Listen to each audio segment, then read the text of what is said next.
తుని పిచ్చుక పొట్లం చికెన్. పక్షుల గ్రామంలో ఆ రోజు పెద్ద సందడి నెలకొంది. ఊరి పెద్ద మహిగ్రద్ద, ఈ రోజు మన గ్రామంలో రుచుల తిరునాళ్ళ ఏర్పాటు చేస్తున్నాం. ప్రతి పక్షి తమ ఇంట్లో చేసిన ఒక ప్రత్యేకమైన వంటకాన్ని తీసుకొనొచ్చి ఇక్కడ ప్రదర్శించి అమ్ముకోవచ్చు.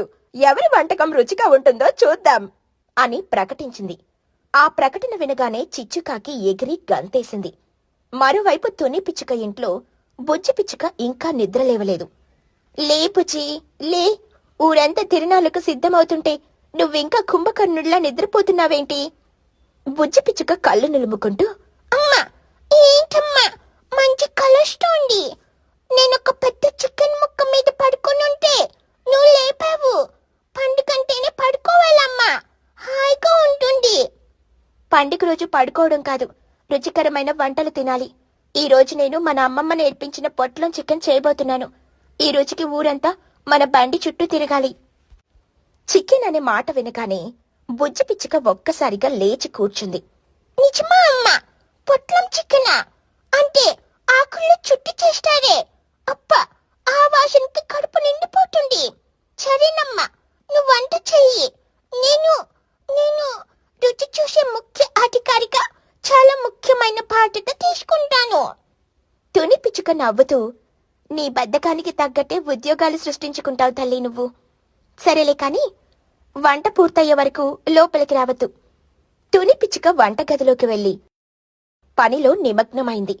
కోడి మాంసాన్ని శుభ్రం చేసి అందులో అల్లం, వెల్లుల్లి, పసుపు, కారం మరియు తన అమ్మమ్మ నేర్పించిన రహస్య మూలికల పొడిని వేసి బాగా కలిపి గంటసేపు నానబెట్టింది. ఆ తర్వాత పెద్ద పెద్ద అరిటాకులను తెచ్చి ఆ మాంసాన్ని చిన్న చిన్న పొట్లాలుగా కట్టింది. సాయంత్రమైంది. ఊరి మధ్యలో పక్షులన్నీ తమ తమ బడ్లను ఏర్పాటు చేసుకున్నాయి. ఒకవైపు మహిగ్రద్ద ఆరోగ్యకరమైన రాగిజావ అమ్ముతోంది.